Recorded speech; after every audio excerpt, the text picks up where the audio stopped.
welcome to the Dojo Talk Podcast. Please remove them shoes before entry. Sam Master is here, and you still have not taken off your shoes.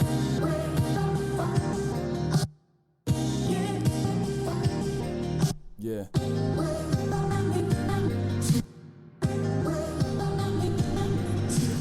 Living every day to define man's mission. Looking to the sky for divine transmission. Deaf man's vision makes the blind man listen. Eyes on the prize, this is blind ambition. Thank you. Welcome to another edition of the Dojo Talk Podcast. I'm your host, Serial Sensei. We are on episode number 163. As always, you can give this podcast a listen on SoundCloud, Apple Podcasts, Spotify, Google Play, YouTube, iHeartRadio, as well as various other streaming platforms. Give us a look on social media at the Dojo Talk Podcast Facebook page, as well as the Instagram page. Send questions to dojotalkpodcast@yahoo.com, and you can hit me up on Twitter and Twitch at Serial Sensei, and you can also follow my co-host on Twitter at GCZeus. And speaking of my co-host, as always, I'm joined with the Theanticool. What's going on, man? Just tired. I've been tired since Christmas. Also, happy belated Christmas, Sensei. There we go. Thank you. Appreciate it. Happy belated Christmas to Theanticool, Joey, Stokes, all the listeners, wherever you guys may be. Hope you had a good holiday. I hope it was miracul. I hope. Also happy. What is today? Today is the 20th, so it's like happy 4th day of Kwanzaa. There you go. And last day of Hanukkah, if you're one of our Jewish listeners. There you go. Holidays all around. And New Year's. Everybody's been covered.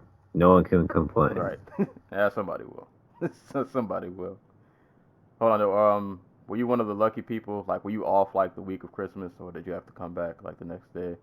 I worked every day we were open this week. Okay, all right. And I closed the day after Christmas. So, Right. But the thing is, I also drove back from Delaware and didn't get home until like 2:30 in the morning. So, like, it's not like, oh, I got to wake up late. It's like, oh, no, I got my few hours of sleep and then I had to go to work. Yikes.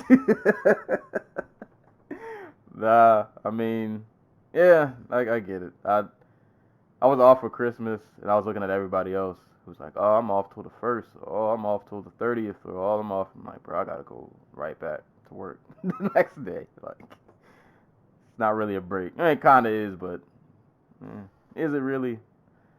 But it is what it is. The entire freaking country should just close down. Yeah, like, aside from essential personnel, I don't think most of us are not really needed that week. Like, you can go a couple of days and not have to, like, go to Walmart or, well, that's kind of ironic I said that, because the day I woke up on Christmas, I realized I didn't have any pancake mix, and I really wanted some pancakes, and I could not go to any Walmart or any grocery store because everything was closed.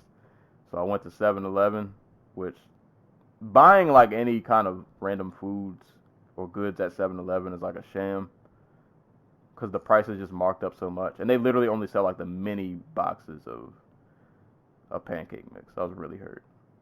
But I bought it because I really wanted pancakes. So. But, yeah, my holiday was cool. No snow yet. No, just been cold, a little rainy. But we're here. Holidays might be on, and I know some of you guys are off of work, but we'll still be here delivering episodes every week. So speaking of the listeners, real quick before I get too far ahead of myself, shout outs to you guys, wherever you're at in the world, Twitter folk, Tumblr folk, top cities for the week. Oh, hold up. I was about to lie. I hit top countries, top cities. Probably going to butcher this, but number 1 for the week, Bernalillo, New Mexico. Number 2, Bronx, New York. Number 3, Rotterdam, Netherlands. Number 4, Lakemba, Australia. And number 5, Amsterdam. And tied at number 5 was Mountain View, California also. So shout outs to you guys. Appreciate you for for tuning in. I'm going to assume that all of the Netherlands listeners tuned in because we talked about Glory. I'm just going to assume that's where you guys And they migrated did. from. That was the second biggest sporting event in the history of the Netherlands television wise, so it wouldn't surprise me. Yeah. And they're probably like, who are these dumb fucks talking about Rico Verhoeven? Right. But hey, man, if you came over from the Netherlands, I hope you stick around. Yeah, it was wild seeing like the reception of that card. Like it really was a really big deal. I was actually really happy. I was happy for Glory that like I don't know if they'll be able to sustain that. Like that might have just been because it was Rico Verhoeven and Badr Hari, but that was a good look. I'm glad that they got at least for that moment a nice bit of publicity. Yeah. Hold up. I'm trying to remember who else was on that card. Glory 2. Yeah, I mean, they had some other I mean, Dutch you have dudes on there. Pereira. Oh, Pereira's not Dutch, but the only names I remember was Pereira and I think Adam Chuck was on the card. I can't remember who else was on there. Yeah, there were, Masro Glunder was on there, but he lost. Zakaria Zagari was on there. Jafar Wilderness was on there, but he lost.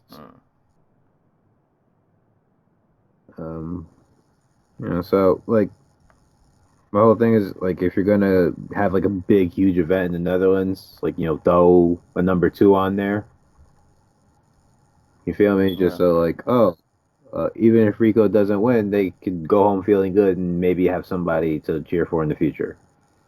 I mean, But that's not always easy. they So got lucky because Rico almost didn't win. yeah. Yeah.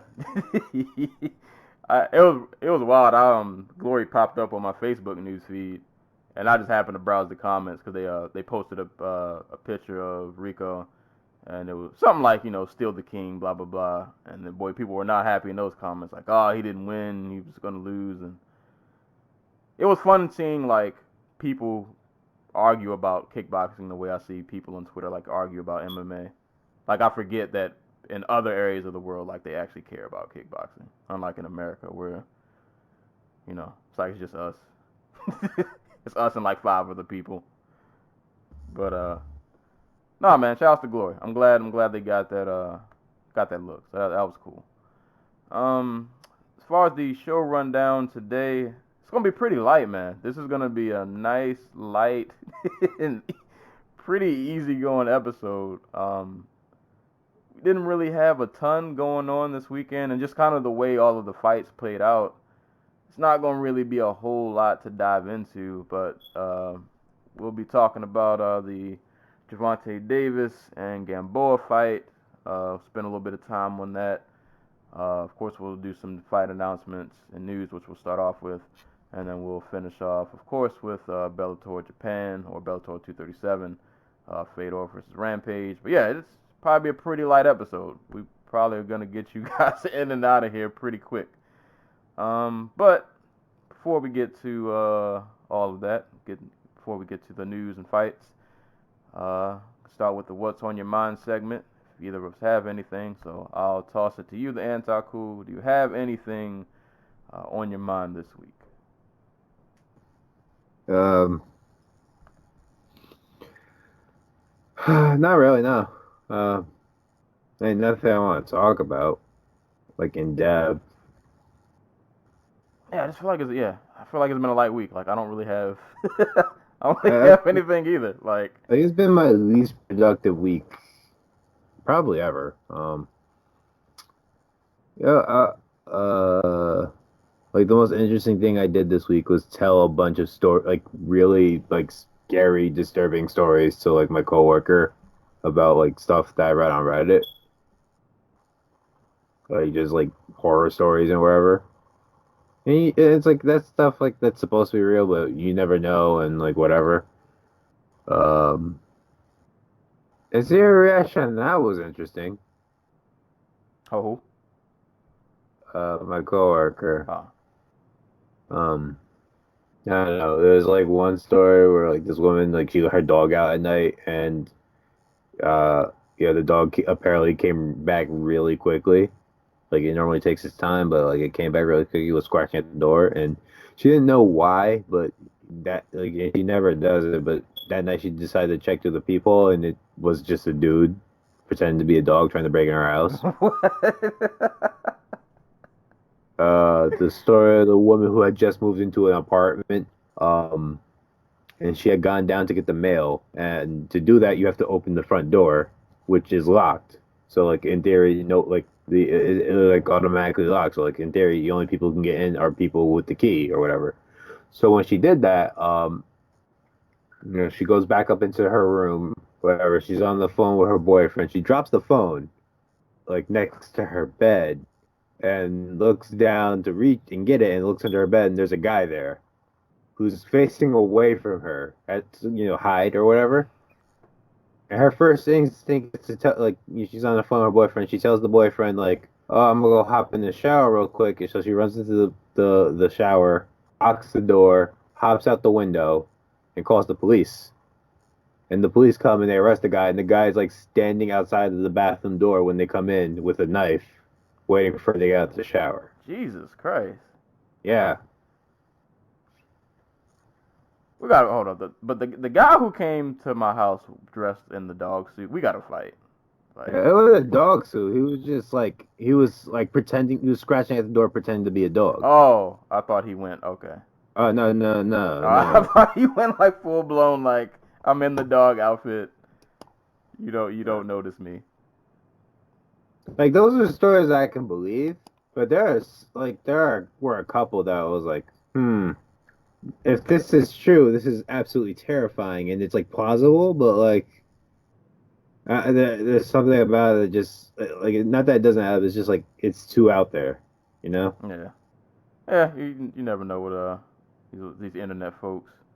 Yeah, exactly. So, but it makes for entertaining, thought-provoking, whatever. If you're a writer out there, take some of these stories for inspiration. Shoot. Or just straight up steal them. Browse a few Twitter threads. I'm pretty sure a lot of those stories are fake. Oh, absolutely. Like there's something about these Twitter threads that I see. I'm like, oh no, this definitely did not. Like if you didn't have a video to accompany this, nah, like 90% of you guys are lying, or you're either lying or you're just grossly over exaggerating.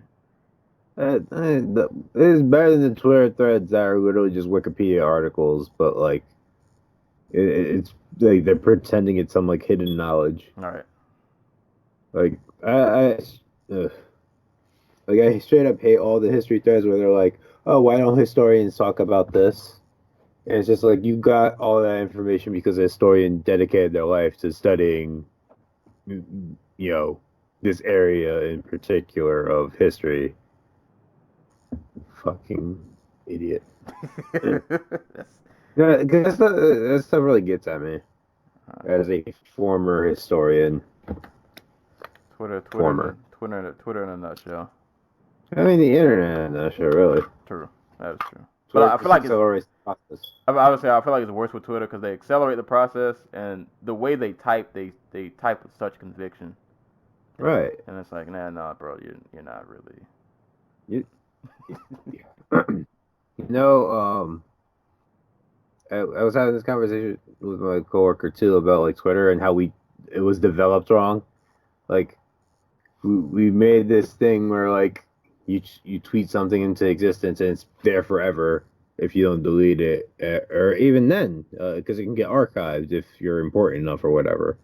And what we really should have done is had an app where no one can get on your feed, and you just tweet something out into the existence, and it's there for like 5 minutes, and then it disappears forever.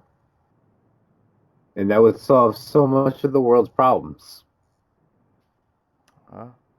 People, you don't go on Twitter to interact with people. You go to scream into the void. The problem is the void is like just a bunch of people. Yeah, I'll say you scream into this void and they're screaming back now.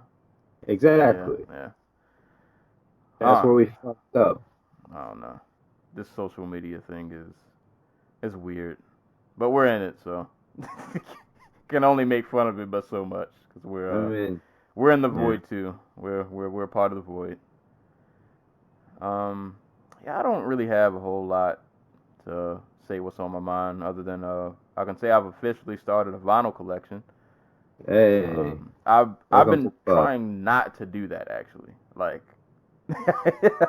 I've been trying not to collect vinyl because I already have hoarding problems.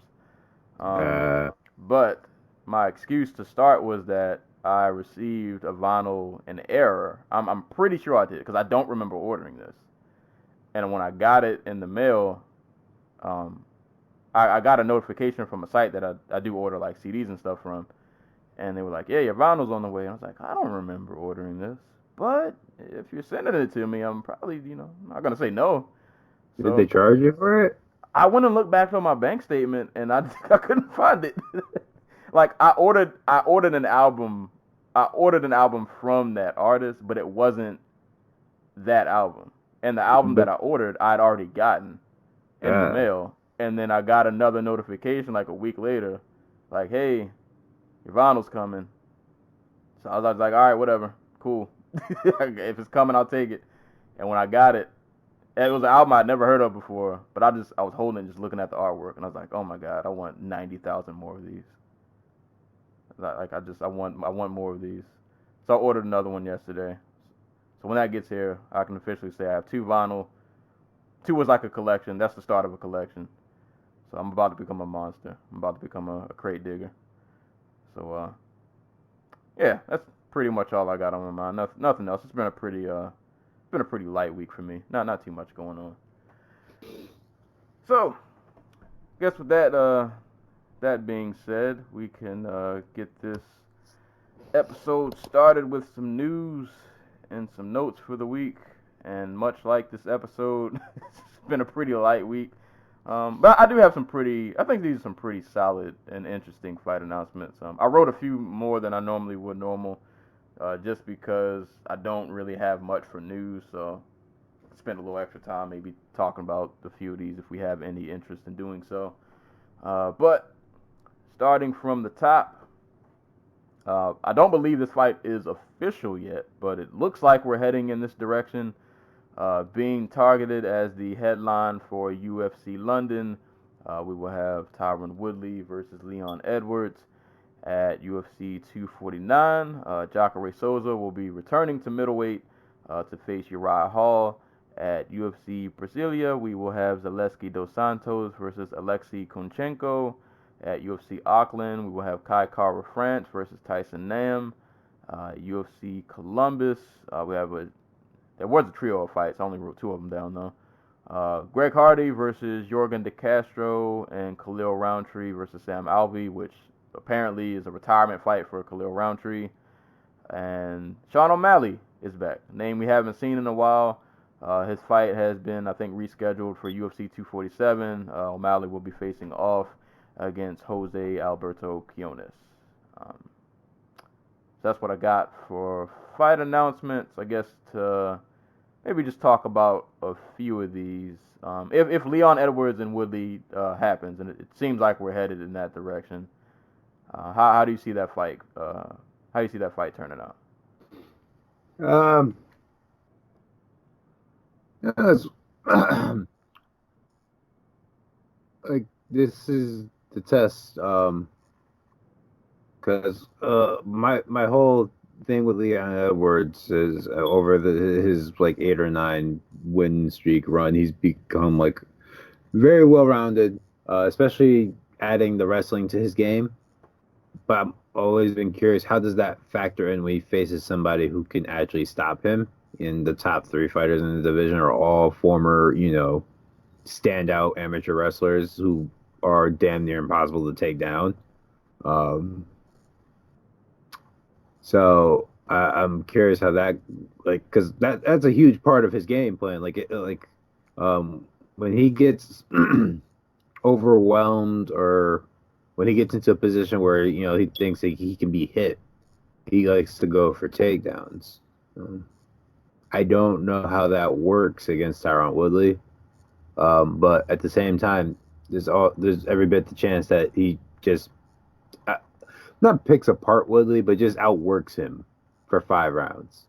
Because Woodley basically nothing in that Usman fight, and outside of the Till fight, he has been content to just, pot shot, get the land like 10 or so strikes around and, call it a day. So, yeah, if Woodley decides to come forward like he did in the Robbie Lawler fight, I could see him putting Edwards out, but I don't trust him to do that, so I'm gonna lean Leon Edwards by decision. Not to mention his fights in London, so yeah, I'm gonna go Edwards by decision. Yeah, I feel like this fight can go both ways.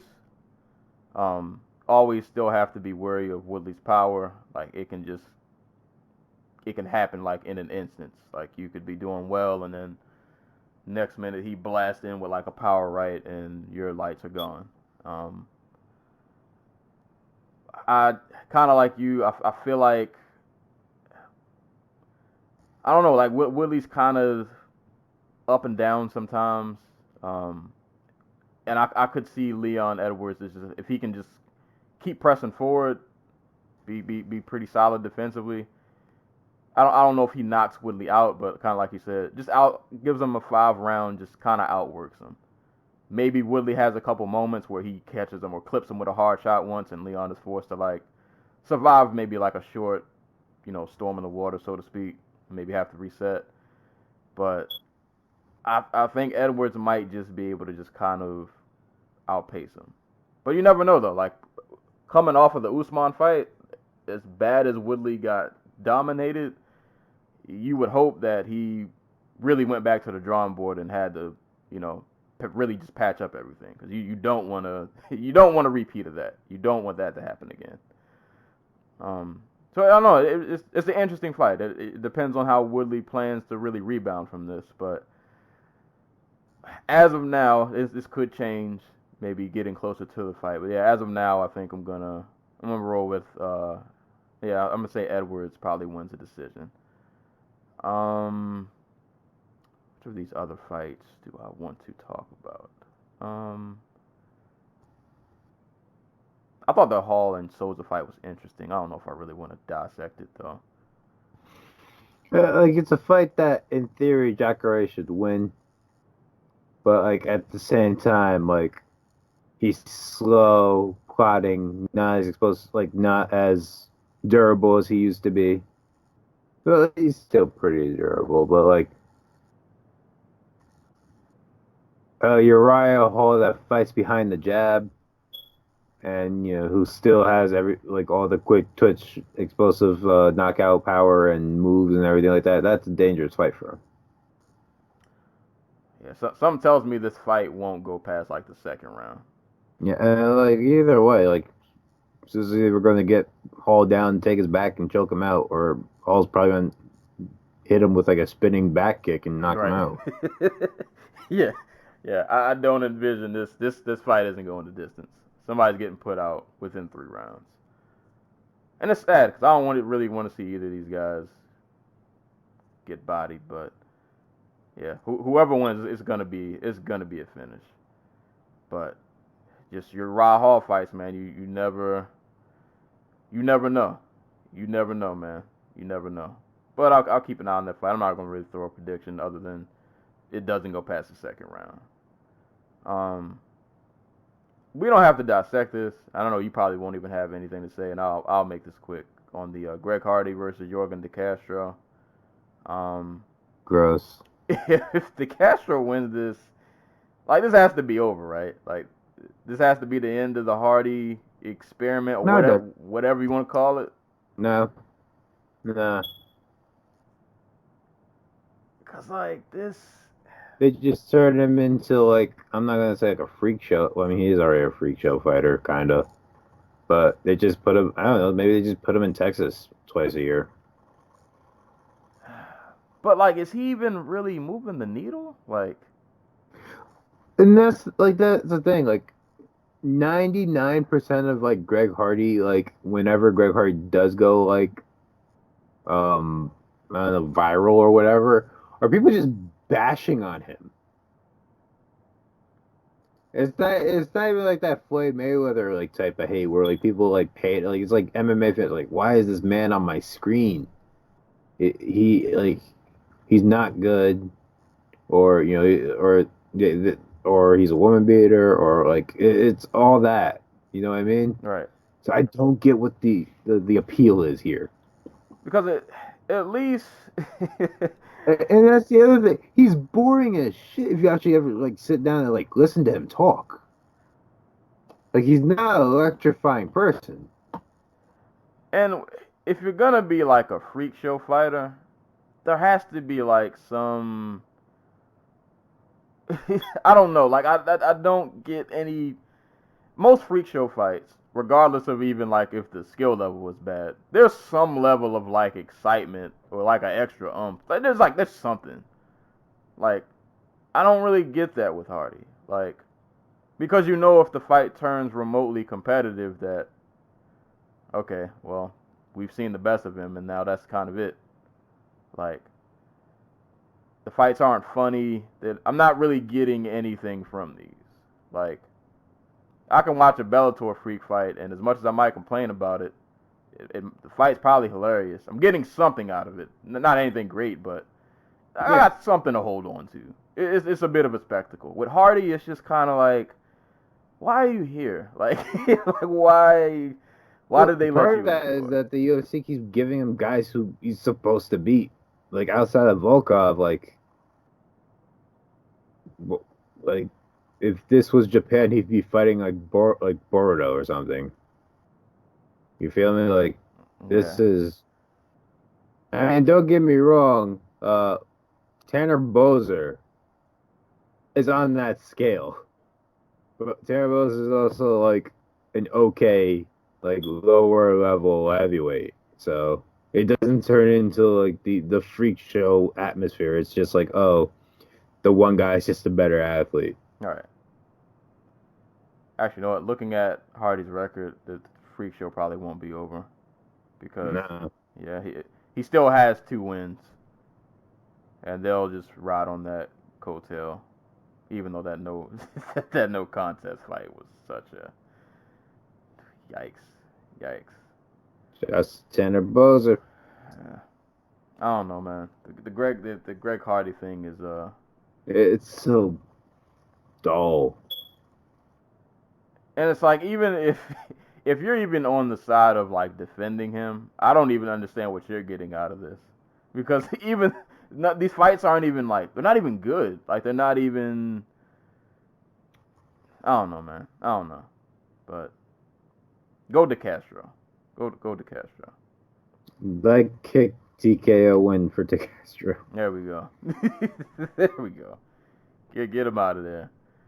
Um, and I guess we talked about this a little off air. Khalil Rountree potentially retiring against Sam Alvey after the fight. My theory is that Rountree is retiring from MMA. I think he's just gonna go over to kickboxing or Muay Thai, and I maybe think he's gonna.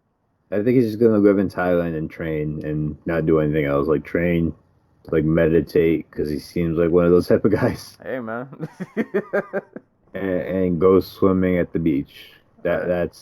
that's my prediction for what he does with his life. And then he'd take the occasional fight to finance that lifestyle. See, and that's why I feel like he kind of needs to go to Glory because he's got this whole what's his nickname? Super Champ. What's that? I forgot what his nickname was, but he like adopted this like Muay Thai. I ain't gonna say adopted his persona because it's legit. It seems to be his life now. He Yeah. doesn't train any other martial art. So it's like, bro, just go over to Glory, man. Like they could use you. Alex Pereira needs somebody to fight. I Um, mean, or, what's his name? Justin Jacoby. He had right, success. Why not? right. Him. Oh boy. Kamosi. Yeah. Kamosi's still over there winning fights. Like, yeah, like Roundtree, man. Just go to Glory, man. Just go to Glory. You can take your Muay Thai over there. You'll probably take a couple heads off. If you win 1 or 2 fights, you'll probably end up in a title fight. You know, just go to Glory fight like 1 2 times a year. They'll Is Artem appreciate you. Off topic, but is Artem Levin still fighting? Because he doesn't. I know he doesn't fight for Glory anymore. I have not heard his name in a. Let's do a quick. I'm looking. I'm looking. He's fought. He fought in September. Hmm. Then he fought for ACB kickboxing last year. Though ACB is now ACA. I don't know if they do kickboxing anymore. And for guys who don't know, Artem Levin was a former Glory middleweight champion. Who left under. I don't even know how to describe the circumstances surrounding his last fight with Simon Marcus. It was just a clusterfuck. Yeah, like all of their fights were kind of like. Yeah, ugly. Yeah, they had shenanigans in all of their fights. And to Artem Levin's credit, he has a win over Alex Pereira back in 2014. But you know, win is a win.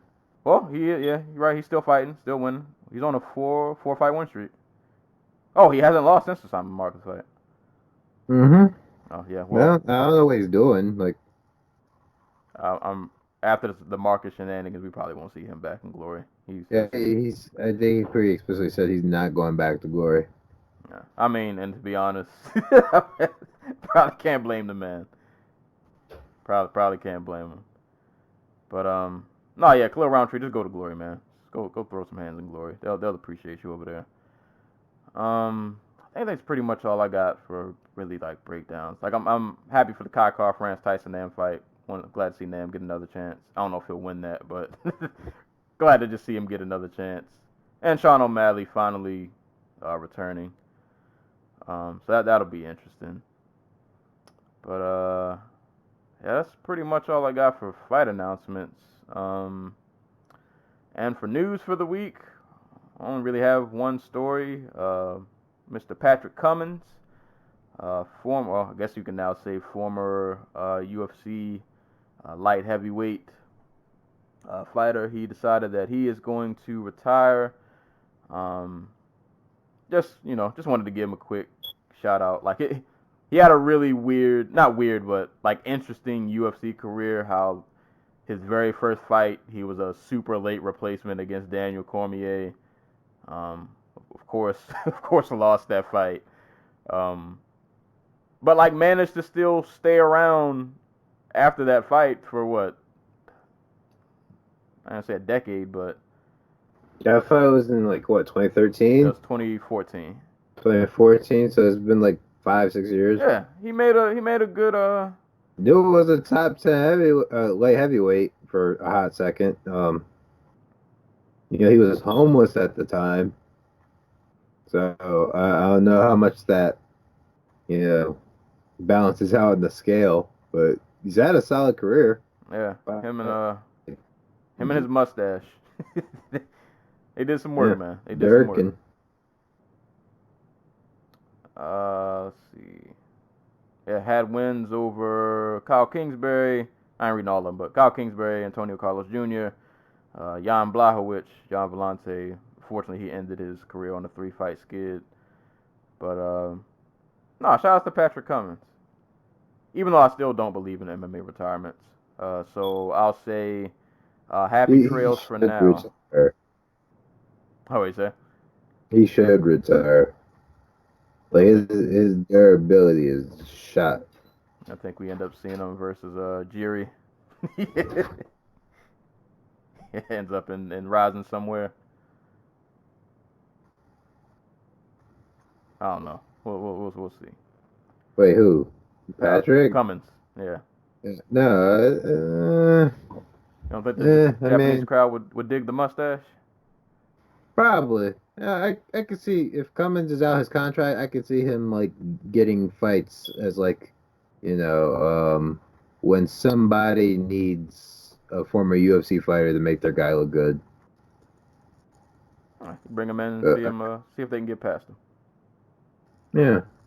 And they probably will, because I don't think Cummins can take a punch like he used to. Yeah, but if he can wrestle him, he might. Well, yeah. Well, good luck, Patrick Cummins. I'll just say that. And if we see you again, we'll see you around. But if not, best of luck in the post-fight life, man. Hope it treats you well. You got any news stories? Not really, no. I was looking through like everything to see just a couple fight announcements. Did we talk about Sean O'Malley? Or we haven't done announcements yet. Yeah, I never mind. mentioned it, but I mean, if you want to dig into it further. No, not really. But yeah, no, I don't really have anything. That's weird. Yeah, I said like it's been a really just like I feel like it's just because it's the holidays, like Yeah, it's everything's just Christmas. No yeah, one's trying to post nothing. yeah. Everything's just kind of winding down. Everybody's on chill mode. Um, so I mean, yeah, we don't gotta stick there if there's nothing. So let's get to some fights. The little bit of fights that did happen this weekend, or at least the ones that we paid attention to. Moving right along, we will start off with some boxing. So we had, let me bring this up, so I can have my facts straight. Oh, all right. So, this was a title fight, correct? Yeah. Yeah, Yeah, yeah. it was. There Like, was some last minute shenanigans because Davis initially came in. We're talking about Gervonta Davis versus Yuriorkis Gamboa. Just heads up. Man, Davis came in like on a half overweight initially. Um, so there was some hay made about the WBA allowing Davis to come in that weight and then giving him 2 hours to make the weight. Um, that rule, and people were saying they broke the rule for Davis or blah blah blah. That rule has been in effect since like 2015, if I remember correctly. Like you're allowed to come in, you're allowed a second weigh in as long as it's only 2 hours after your first one. So they didn't break any rules. Though it was alarming to see Davis come in overweight for a weight class where he's moving up to 135. You know? yeah, that's like the Gastelum effect. Yeah. Not a good look. Yeah. But yeah, what are your thoughts on the fight, Sensei? Um, I was entertained. I like the finish. I think I left with I don't say more questions than answers, but like it was a solid win. And this is me coming from somebody who I'm not super knowledgeable on boxing, so I wasn't sure of Gamboa's history.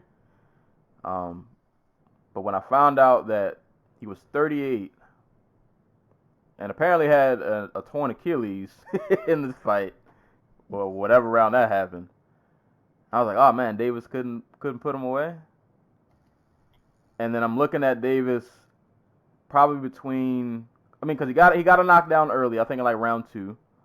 And I was like, all right, typical Davis. Power shots early. He hit you with the left. His left hand is, he's got some dynamite over there. I'm like, all right, typical Davis fight. Keep in mind, while I'm watching this in real time, well, actually, the night this came on, I was actually watching. I was like switching between football and the Bellator card, so I didn't catch it in the first time until like round 7. But when I rewatched the full thing this morning, I'm like, all right, knockdown early, typical Davis, might get him out of there. But it was like the longer the fight went on, and I'm just kind of looking at Davis, and I just had this feeling like I don't know if I'm not giving Gamboa enough credit or if I'm being too hard on Davis, because I'm like, I just feel like this fight should have been over already.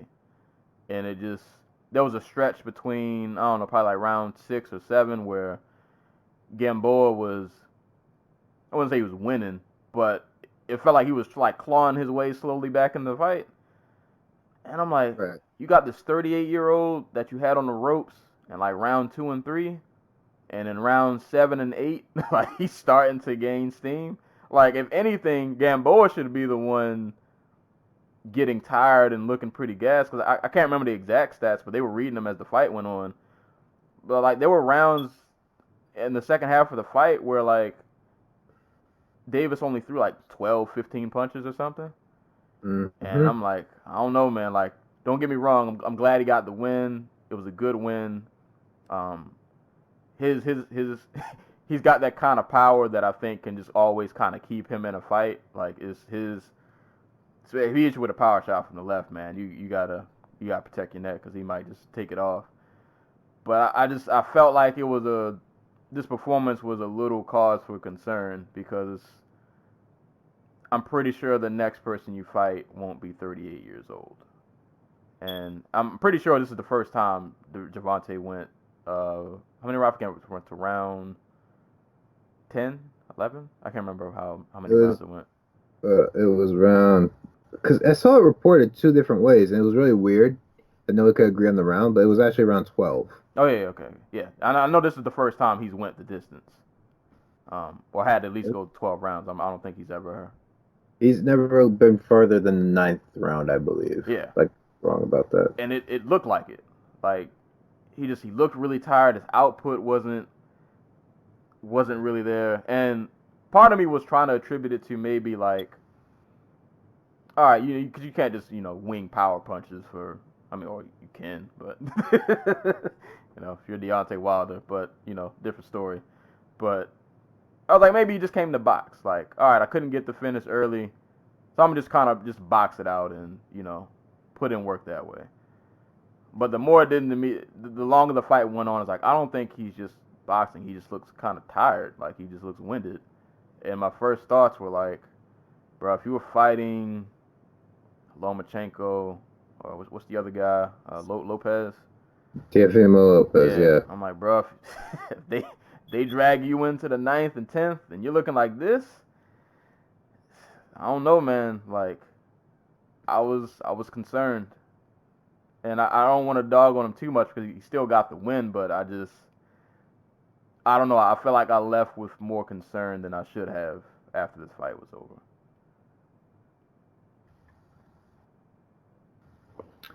Yeah, like you said, Gamboa hurt himself in that second round, or got hurt on the knockdown. They thought it was originally like a shoe issue, but turns out he just tore his Achilles, or partially tore his Achilles or something. Because if he tore his Achilles, there's nothing connecting his foot to the rest of his body. So, like, he's not moving it, you know what I mean? Yeah. He definitely damaged it. Like you said, the pace of this fight never got, like, too hectic. So, to see Davis just kind of slow down after hurting this 38-year-old man, who had been knocked down 15 times previously in his career. Jeez. Yeah, no, Gamboa gets put down a lot, which is crazy because before this fight he had only lost twice. So that tells you how chaotic his fights can be. And it was a little odd. It was worrying, I should say. And one of the things that like they were trying to say on commentary, and shouts to Paulie Malignaggi, who I think is probably the best fighter, boxer turned commentary dude. He might get in his feelings away from the desk when it comes to McGregor and Artem Lobov or whatever. But like I think he's a lot better than like Leonard or Lennox over there on DAZN or Top Rank or whatever.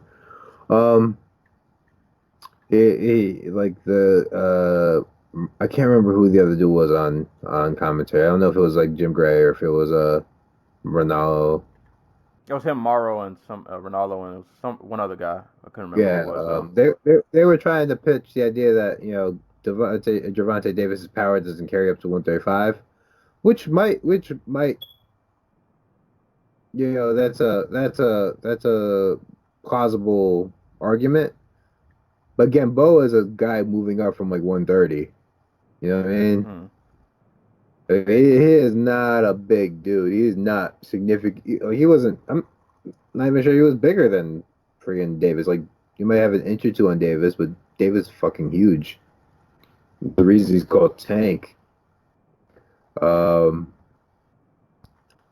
so like and Malignaggi shut that down. He's like, yeah, no, Gamboa is a super featherweight too. So like, it's not like the shots weren't hurting Gamboa. That wasn't the issue. The issue was for large parts of the fight, Davis just was not throwing.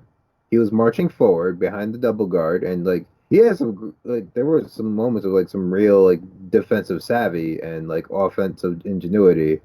But this kind of reminded me of like when Broner was fighting down around these weights, and he was just like muscling dudes into knocking them out because he was just so much bigger and faster than they were. And like I said, like here we saw like the final knockdown came because Davis hit a pivot. Gambo was trying to rush in to grab on because he got hurt on a right hook. And then immediately, instead of allowing Gamboa to grab, he planted his forearm onto Gamboa's clavicle, pushed away, and then hit him with an uppercut. So like, yeah, Davis is not an unskilled fighter who's just out there, tanking damage and then firing off. Like he's a genuinely skilled dude. But for this fight, it felt like he just took way too much time off and was just like looking for that one perfect shot as opposed to like, actually boxing. All right. And that's not what you want, especially from a guy who's moving up in weight. And whose two opponents have shown like Teofimo Lopez is a dude who hits hella freaking hard. You don't want a guy who's just gonna walk forward and walk himself onto one of those punches. Vasily Lomachenko, arguably the best mover in the sport. So it's concerning. I don't know if they mentioned this on commentary, but during in the week leading up to the fight, they were talking about this is going to be Davis's last fight on TV, and every fight moving forward is probably going to be on pay-per-view.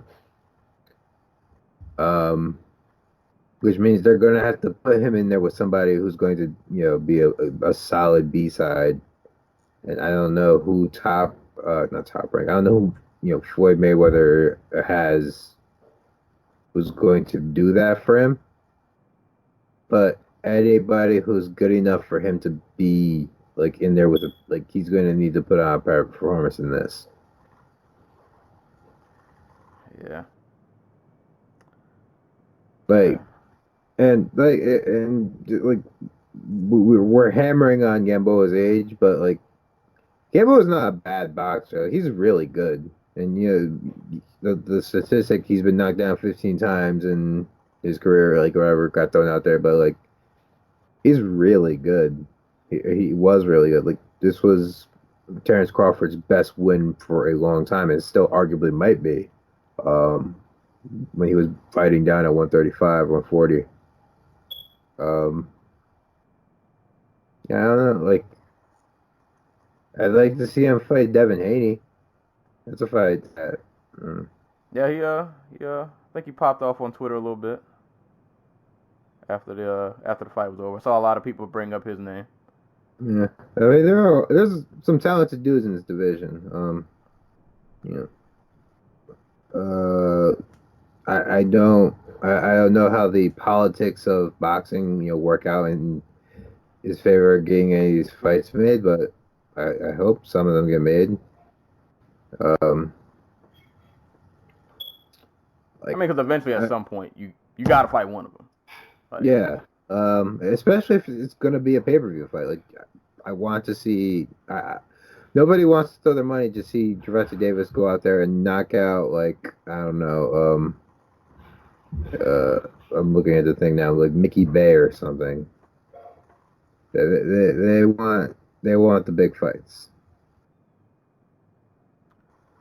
I don't think much. I don't have a lot technically to say about that fight. It just felt like it feels really harsh on Davis because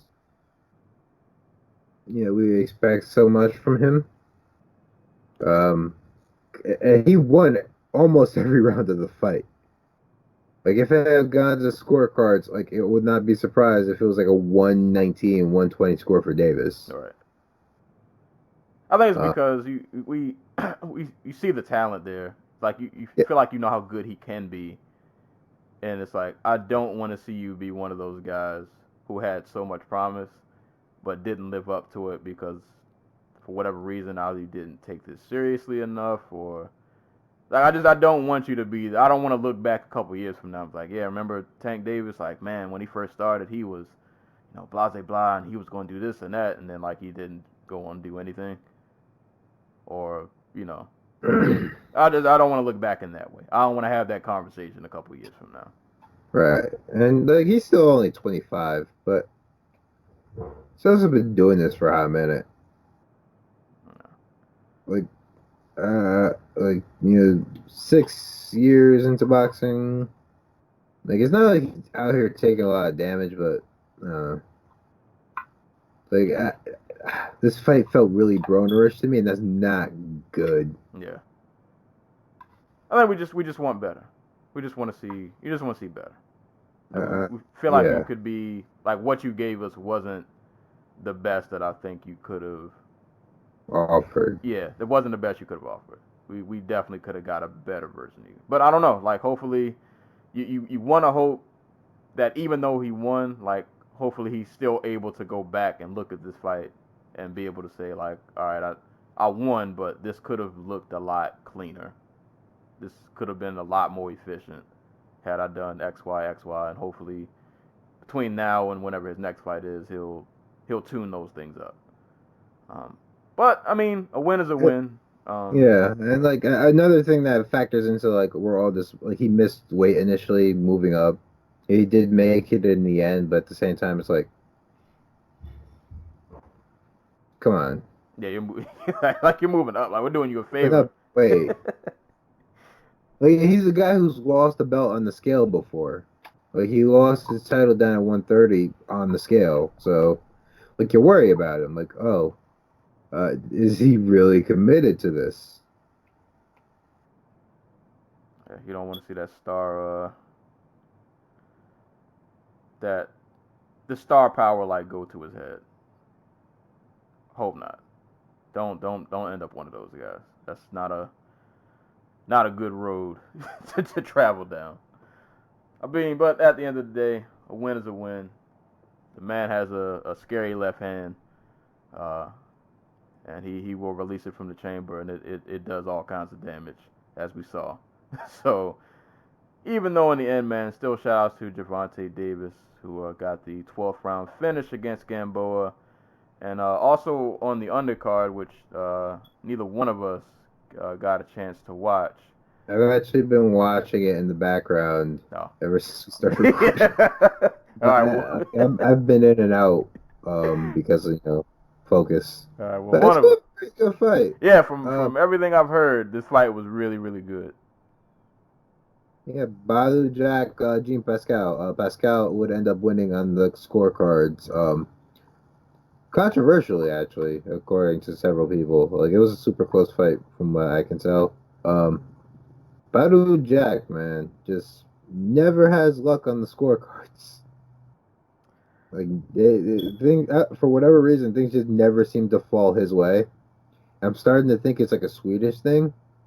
Because we've seen the same thing with Gus. Man, you know what? I don't even want to talk about Gus. Like I was there for his fight live with James DeGale back in 2017, and he beat the crap out of DeGale and ended up getting him like a draw. Then he gets a shot at the lineal light heavyweight champion Adonis Stevenson. It goes to a draw, and like that's a fight I thought he won. And I don't remember the Marcus Brown fight, to be honest with you. But yeah, it is what it is. Things just don't fall in his favor for whatever reason. How the cookie crumbles. But yeah, like I said, Pascal got a split decision win over Jack. And then also, Lionel Thompson defeated Jose. Yikes, I'm gonna butcher this. Gui. I definitely got that wrong. I tried. Via unanimous decision. So that was that, man. So I mean, if you didn't get a chance to watch Davis Gamboa, go give it a watch. It was still an entertaining fight. Just watch it. Just watch it for yourself. I mean, if nothing, you still got to see like a lot of knockdowns and then a left hand finish. So You got to see a 38-year-old man get knocked out on one leg. yeah. And if you're not watching this sport for anything else, I mean, what else are you? We know Exactly. we know what we're here for. Speaking of old men and knockdowns, knockouts. All right, now this is where we have some disagreements. Oh yeah. All right. So, main event of the evening, if you can even call it that, Bellator Japan, aka Bellator 237, headlined by Fedor Emelianenko versus Quentin Rampage Jackson. Obviously, I mean, I feel like anytime you fight in Japan, it's like a big thing, especially when they're at the Saitama Arena. It's a big deal. It heightens the event, and it felt like in an event, man. They had the intros going crazy, especially for I didn't pay attention to everybody else's intros, but for the Fedor and Rampage fight, man, you had the intros going, man. Lenny Hart's out there, it was a good feeling. And I realized during this fight, I was like, man, these intros, man, hearing Lenny Hart and hearing like the music and everything, I'm like, this is epic. It's probably the best I'm gonna feel about this fight, because the actual fight probably won't be as good as these intros are. But yeah, like the Anti-Cool said, we had we disagree on this. I posted on Twitter that this fight was gonna make all of us sad. But looking back at it, I was not as sad as I expected to be. I was still sad nonetheless, but not as... I'm trying to think of a fight I can compare this to. I thought I was going to be Tito Chuck sad at the end of this. I wasn't Tito Chuck sad. Like, this isn't as sad because I don't believe Rampage had Chuck Liddell's like just completely insane self-belief in himself, where he's like, I'm still a world-class fighter, and if I wasn't here with John Jones, I would knock him out. I think Rampage knows where he's at, but that doesn't necessarily make it like a happy experience. It's just less sad. But this is sad for me. This was sadder for me because Rampage obviously did not like train at all for this fight. No. Like he came in and he was like, I'm just gonna try my best the night of and see what happens. This was a collective doesn't work check. out, that's fine. Yeah, this was a collective check performance from him. That might have been the first time in like MMA history where I looked at somebody's physique and it made me feel good about mine. Rampage looked like he did the fusion dance with Roy Nelson. It was very it was very disturbing. It looked weird. But no, I mean, as far as the fight, it's not a whole lot to talk about. It was sad in the sense that I think Rampage might have thrown like 2 punches. Fedor is feeling himself when he throws leg kicks. Like Fedor was doing like the Jose Aldo combinations where I hit you with like the 3-piece and I end with the leg kick. It's like, yeah, he's never done that before. Or he hasn't done that in like a decade. Like, where did that come from? Yeah, this fight was just Fedor throwing hands, throwing combinations, Rampage turtling up. He might try to slip a punch every now and again, but he just ends up eating another combination. Then he gets hit with a leg kick. Like, he was trying to fight like Rampage of old. Like, he was trying to counter. He was trying to throw all those big, swoopy big hooks, but like Fedor was never there for him to hit, and they were coming way too slow. Like you could see him load up and everything. Yeah, I was gonna say he was trying to counter, but like, was he really trying to counter? Like, yeah, I don't know, man. Like it. You know what? And you know the reason I think the fight didn't make me sad is because Fedor, even for his age, he's like what 42. Yeah. Chin is, that chin ain't hanging up too good. But he's still not really that bad. Like he moves pretty good. He still has really good hand speed.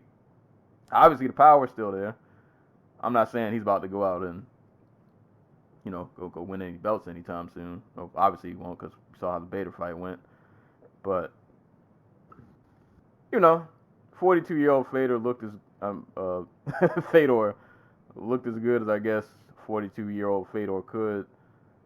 And you know what? I think Rampage didn't make me sad is because I was like, one of these gentlemen is probably gonna look like trash in this fight, and it was Rampage. This made me sad, just because like with all these other old dude fights, like it feels like they try, like they're still trying, they're still aiming at something, they're still trying to grab at something. But like seeing Rampage just not care and then come in and headline an event that looked like it did pretty well. Like they were they did not look like they had a bunch of empty seats in this arena.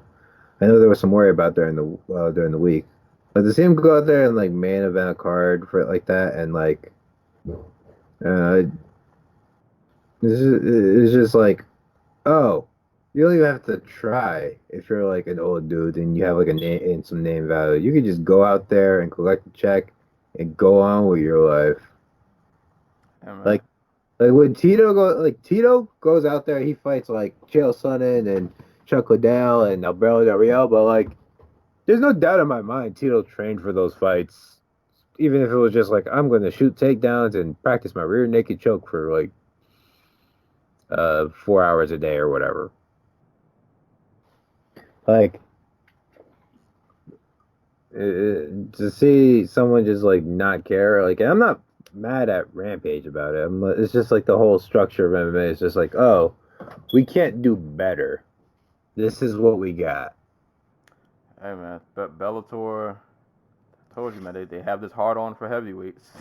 It's not even just Bellator though, because they do this. The UFC's done the same thing, and the only reason like BJ Penn isn't fighting anymore is because there's video of him getting knocked out by a security guard, just some random fat dude in Hawaii.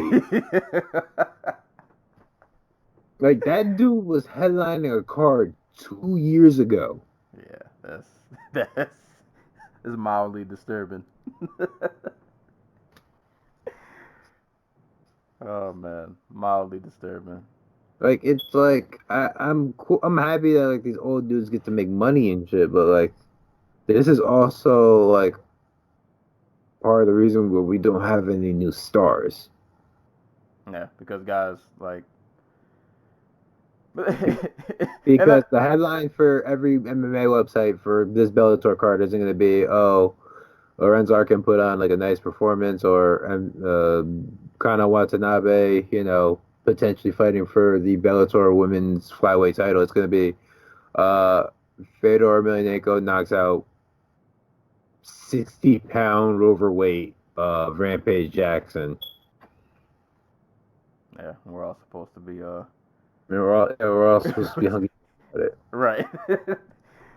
And then I guess he retired after the fight. No. So Fedor will be fighting 2 more times at least. He wants to fight 1 more time in the U.S. and 1 more time in Russia. And Coker came out and said they're planning 1 more fight for Fedor in 2020, and then they're going to go to Moscow in 2021. So Bellator is going to Russia in 2021 apparently. Which wouldn't be a bad move. They have a few like really good Russian fighters on roster. As many as they had in the Bjorn Rebney days, but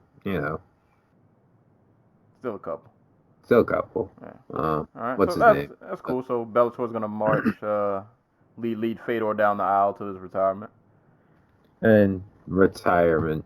Yeah, We know that's not real, but you know, well, I don't know. Yeah. By the time of 2021, he'll be like 44.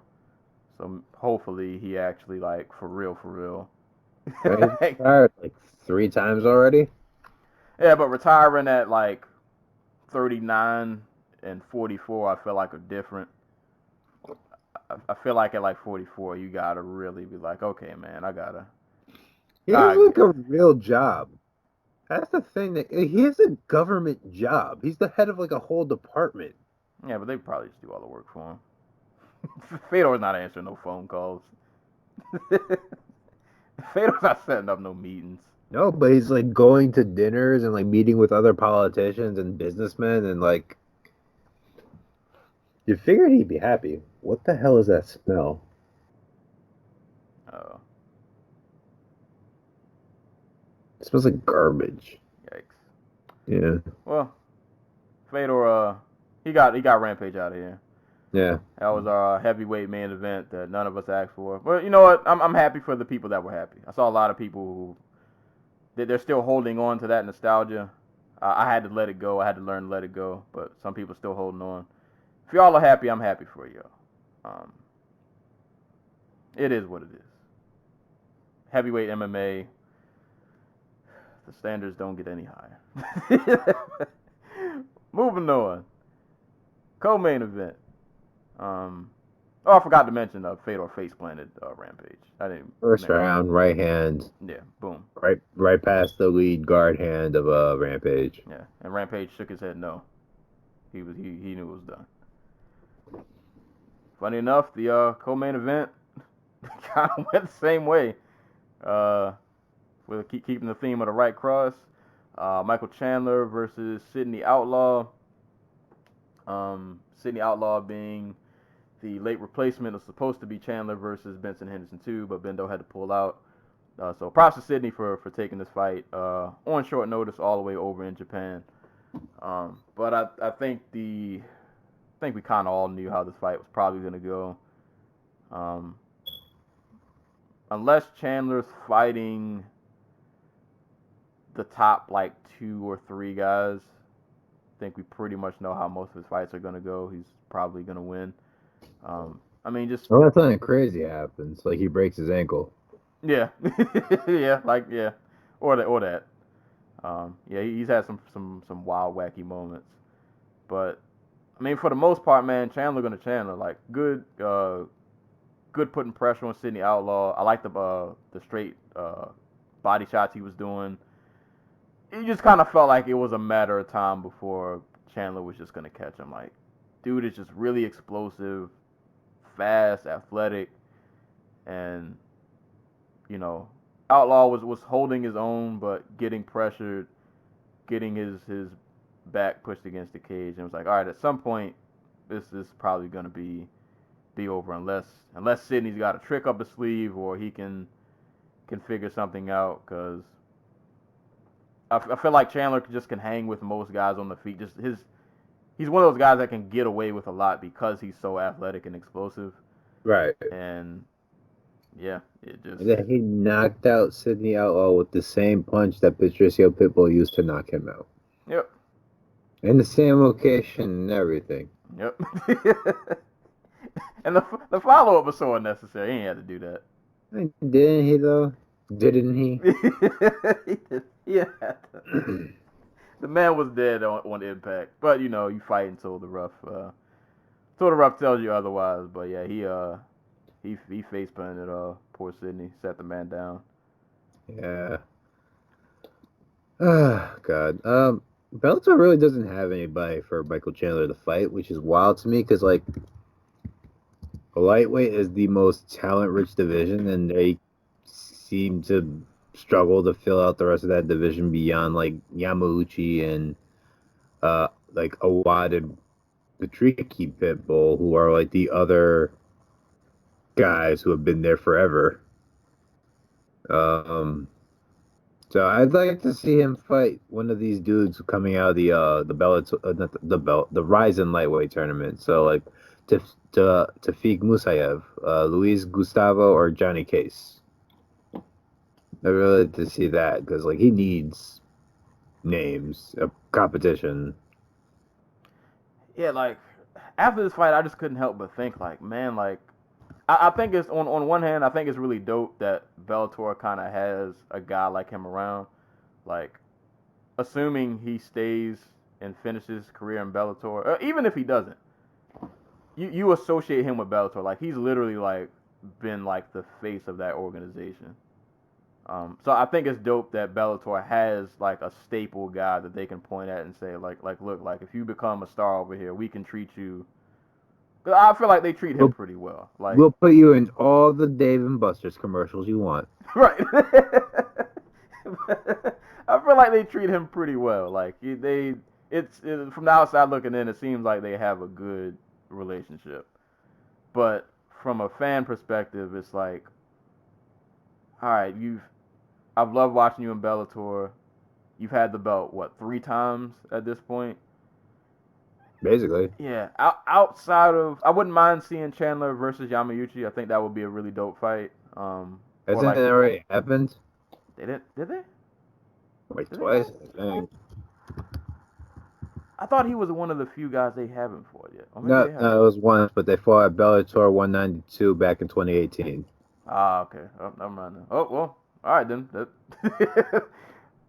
Well, there is nobody left then. Like, all right, if you want to do the Bendo rematch, cool. I'm not gonna argue it because I'm biased and I love Bendo, so I'm down for that fight. But realistically, at this point, it's like I feel like he's done everything that you can do in Bellator, unless the only other fight is all right. You want to run the Pitbull rematch back because he got knocked out so quick.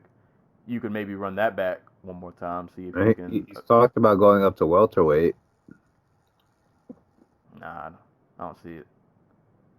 Yeah, he's kind of short. Yeah, like he's a little. He's not really that big of a light. He's just a short, kind of stocky kind of dude. But yeah, he's really short. I don't think welterweight would treat him really well. But it's Yeah. like, okay. No, I was gonna say, no, go ahead, finish. I would just love to see him just. I know you've been with Bellator forever, man.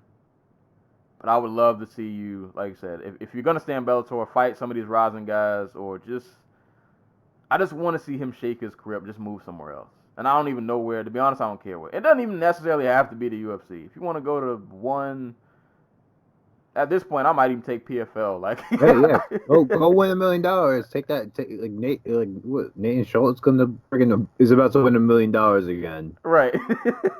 Like, just go somewhere else, man. I just want to see him fight a new crop of guys because at this point he's been at lightweight so long in Bellator. It's like he's fought everybody that there is to fight, and he's probably beat all of them, minus the Pitbull fight.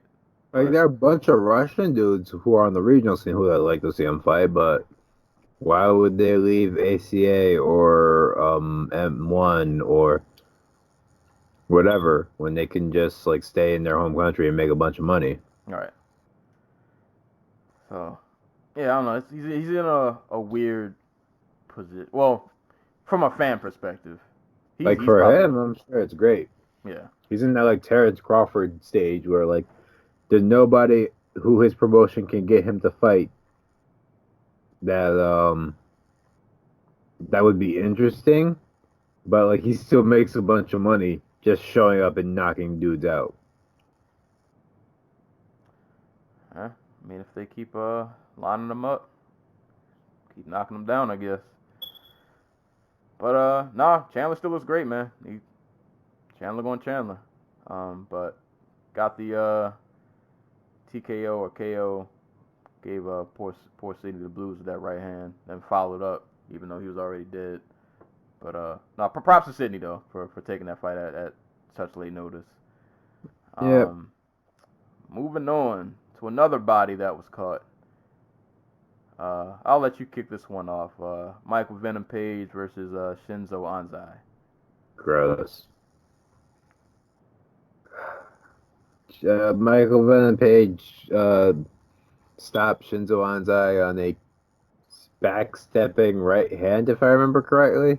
Anzai, former UFC fighter, wrestler, small compared to MVP. We just struggled completely to close range to get in on those takedowns. And even when he did get in, he just ended up getting punished. Like there was a sequence where he had like a single leg attempt and he had it up in the air, and MVP just started jumping and kneeing him in the face with his other leg. So it was that type of fight. Yeah, and that was just Larkin's car. Why didn't they fight? Yeah. Listen, man. There's a lot of times I look at MVP's opponents. I'm like, why did this happen when he could have fought? Yeah, that's. I He guess was supposed to fight somebody else, right? Or was Anzai always his original planned Nah, opponent? I want to say it was all. Or he was supposed I, to fight Derek Anderson like a month ago, but that changed. That was Bellator London. yeah, yeah. I don't know. I don't know. And it's like no disrespect to Anzai, but I just keep saying this about MVP. Like he's kind of past that point of fighting the lower tier, I guess.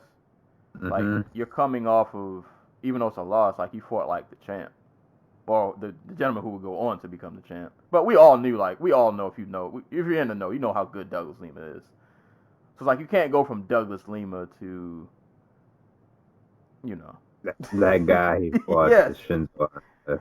yeah, like you can't. You should be fighting the Larkins, the Amasovs. At this point, I might even take Eric Silva, man. Like if he's still around somewhere. I mean, it would be his second best win. Yeah. Hell, give me the daily rematch, but yeah. Yeah, I'll take that. I'll take the daily rematch, or because he hasn't fought Korshkov yet either. That hasn't somebody. And it's not like Bellator doesn't have a few welterweights that he can shoot. I would love to see him and Melinda. Oh no, did he fight Melinda already? I think they were supposed to fight and didn't end up happening. Yeah. Oh no, he fought Ricky Raney. That wasn't Melinda. But yeah, just and I mean, to MVP's credit, I mean obviously it's an MVP fight. Like he looked great. Timing was really good. Counters were on point.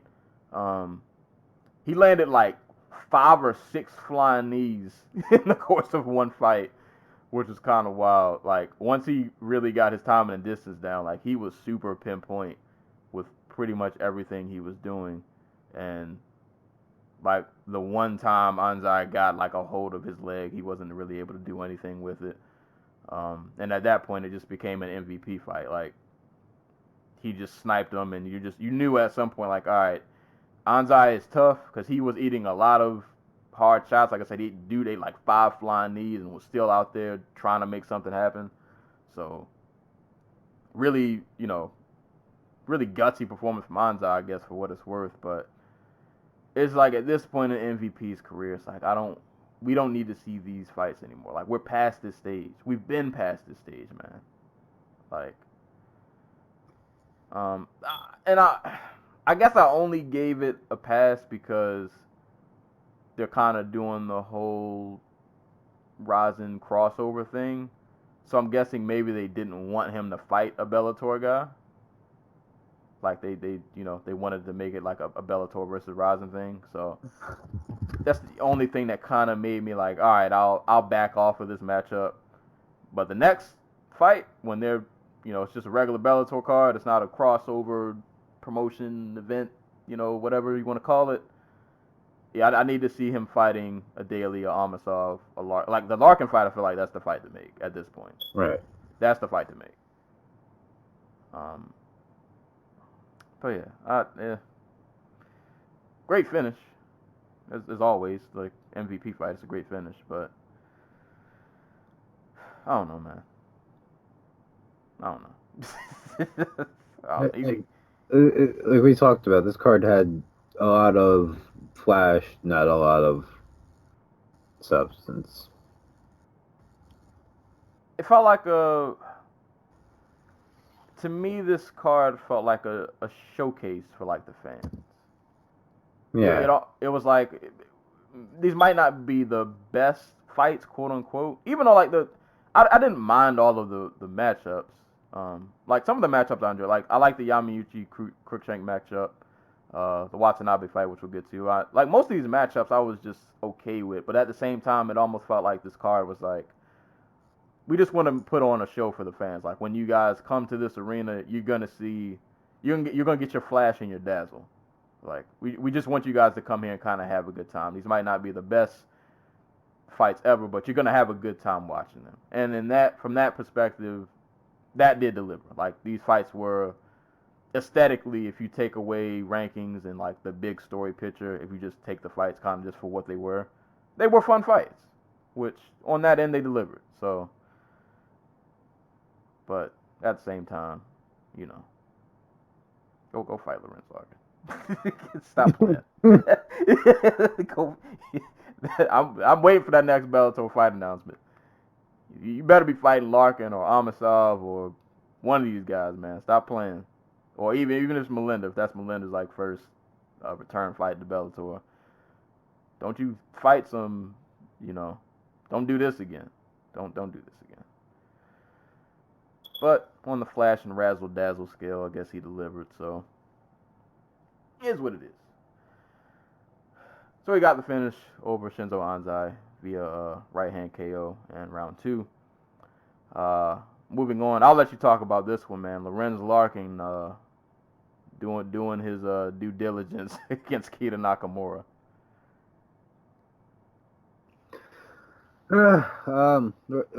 Yeah, Lorenz Larkin showed out. Looked good, looked sharp. There's really nice jab, really great variety of kicks. Custom seeing from him.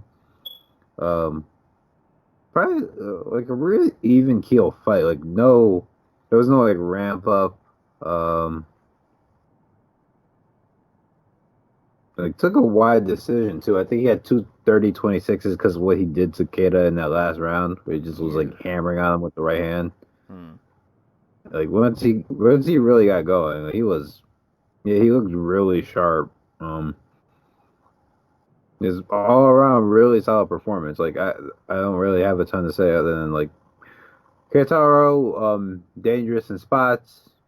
If you can get him like if he can get like a hold of you, get you down the ground, he's really dangerous. But like on the feet, he's been crafty on the feet, but he's not what I'd call like good.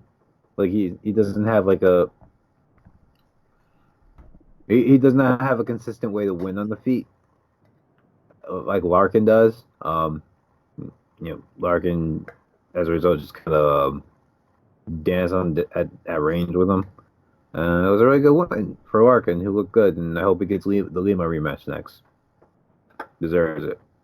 Yeah, man. Larkin looked sharp, man. He looked really good out there. That that last round, I feel like the first 2 rounds were like good, like technical, like really fast right hand, good teep kicks, leg kicks. That 3rd round just got really violent, like like really quick.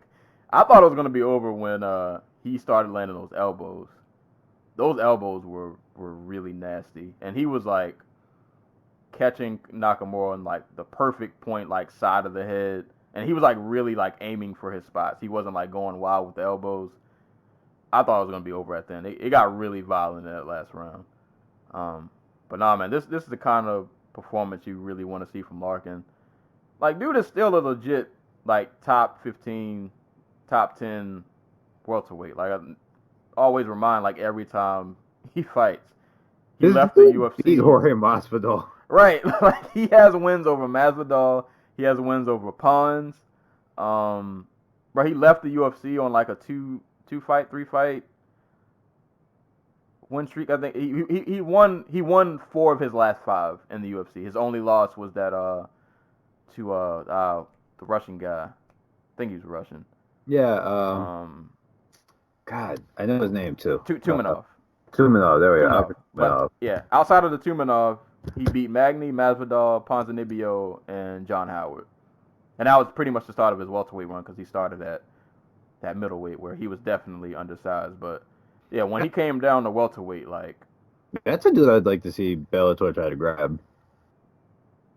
what has Tumenov been? He's been in ACA. He's their welterweight champ. Did he just leave the UFC? Oh, he lost to. They got cut because he lost to Leon Edwards and Gunnar Nelson back to back. Okay. Not that those are two losses they'd really be ashamed of. I think that was just like they were cutting a lot of people at the time. But yeah, that's a dude I'd like to see them try to bring over. Let me see if they're. Yeah, I mean, he's been out here winning. But yeah, like, point being, Larkin has some really good wins on his record. And shout out to the Fight Geek on Twitter. We had a little like quick back and forth about this. Like, going back and looking at Larkin's record, that Masvidal win looks really good. Yeah. It looks really good. I know it's a split decision, but still, that win looks really good on his record now, considering how things panned out. And I always look back like, man, I really can't believe the UFC like kind of just let this guy walk, because he is still a legit like top 10 welterweight in the world.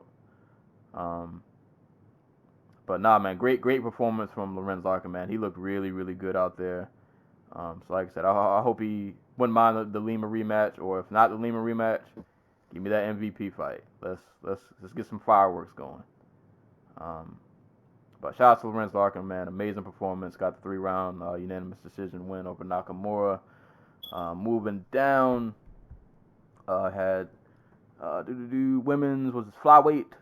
Kana Watanabe versus Laura. Is it Yoan? I don't know if it's Yoan or Yoan. I think it's Joanna. Oh, all right, completely wrong.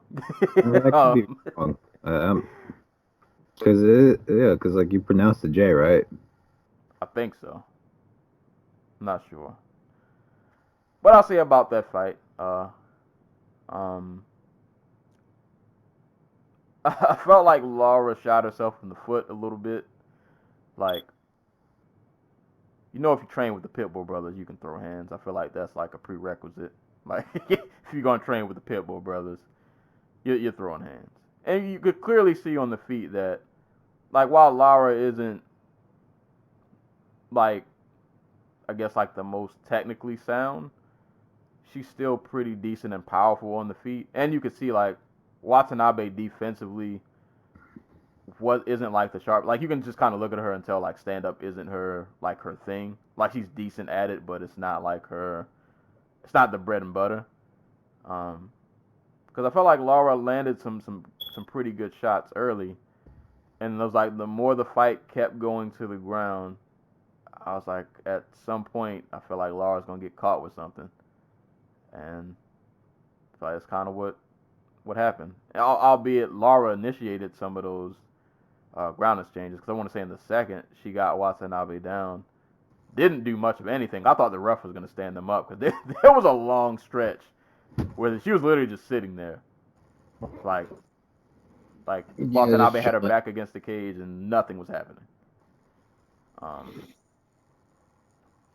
But, whatever. Is what it is. But I still enjoyed this fight. That first round was really fun. They had a lot of good back and forth exchanges.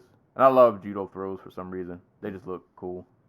So Watanabe was trying to get the judo throws off. I think one of the first ones she landed, she still ended up on the bottom, but eventually in that third round, she got her throw, got Laura to the ground, ended up, I think, taking Laura's back. And it wasn't even that her ground and pound was like super damaging. It's just that Laura was in kind of a really bad spot where she just kind of couldn't defend herself. Yo, when she got going with the ground and pound, she did not stop. It was like machine gun proficiency. Yeah. And like she couldn't move. Like she was just kind of stuck there. It's like she had to eat it and can't keep eating those. Yeah, this is kind of Watanabe. Like her career has been, Her record isn't um, as good as it looks, I guess. Being judicious about it, lots of just debuting 1-0, 0-1 fighters on it. She does have Shizuka Sugi. What's it? Was it Shizuka? Yeah, Shizuka Sugiyama. But like, Sugiyama's like 44 years old, and or well, she's 32, but like she's been fighting forever. Is my point, and that fight got stopped a little early, if you ask me. But so like this was like the first time she fought someone with experience who was like game and willing to take it to her, which I think is good for her development. Um, yeah, no, it was fine performance. I'm curious because that spot was definitely supposed to be Beck Rawlings. Um, Joanne's spot. But she ended up knee barring Rawlings back in October for spoiling Rawlings' debut. So I'm kind of curious if Watanabe is like in the Bellator 125 title discussion. Like, I mean, she probably, I guess, wouldn't be too far behind because outside of what was it? She fought on the last card. She fought on the card. The card Juliana was on. Velasquez. Yeah, like Vasquez. yeah. Outside of Vasquez, like at this point, I don't see why not. Just throw her in there and just see. I mean, and if nothing else, that fight would be interesting because you have a judoka against a grappler. See how that pans out, I guess, style wise. Um, I ain't mad at it if they decide to go that route. Um, really not much more else to say. Just solid performance from Watanabe. Stays undefeated. She's now 9-0. No, like I said, stand up needs needs some work. Uh, but keep the judo throws coming, man. Keep tossing people on their head. It's fun to watch. Yeah. Oh man, this last fight, which was technically the first fight on the card, but the last fight we'll discuss. Rounded out the main card. Gordy Yamauchi versus Darren Cruikshank. Um, boy, Yamauchi, man, he's fun to watch. Like grappling and like submission wise. For one, uh, John McCarthy on commentary, he's interesting sometimes to say the least. Because there was a point. I mean, obviously style wise in the fight, you kind of know Cruikshank flashy on the feet, but you know if you get Cruikshank down, it's kind of been like his Achilles heel, pretty much like his entire MMA career. Rear naked chokes for some reason, especially. Um, so there's a point in the first round where Darren Cruikshank goes for a spinning like back elbow, and Yamauchi ends up getting under him and taking his back. And it was at that moment that I knew like the fight was over. Yeah. But John McCarthy's like, well, that was a beautiful spinning back elbow attempt. I was like, I don't know about that, bro. I think he just kind of sealed his fate. For a dude whose whole career has been like following fights in the cage, he does a terrible job actually following fights, like on commentary. Like he is bad. We didn't even mention the MVP Anderson Silva. Yeah. Oh man, forgot about that. Yeah, that was. What was the quote? MVP. He said He's fought better competition than Anderson Silva to this point in his career, which is like, but Anderson Silva's like, hold up. Anderson Silva had fought like, what's his name? Mock Sakurai, who was like one of the pound for pound best fighters in the world at the time, and beat him. So like, I had no freaking clue what the hell McCartney was saying. Like, he had fought Yushin Okami, Jorge Rivera, freaking Lee Murray and Jeremy Horn, who are way better than anybody. except for Douglas Lima and Paul Daly.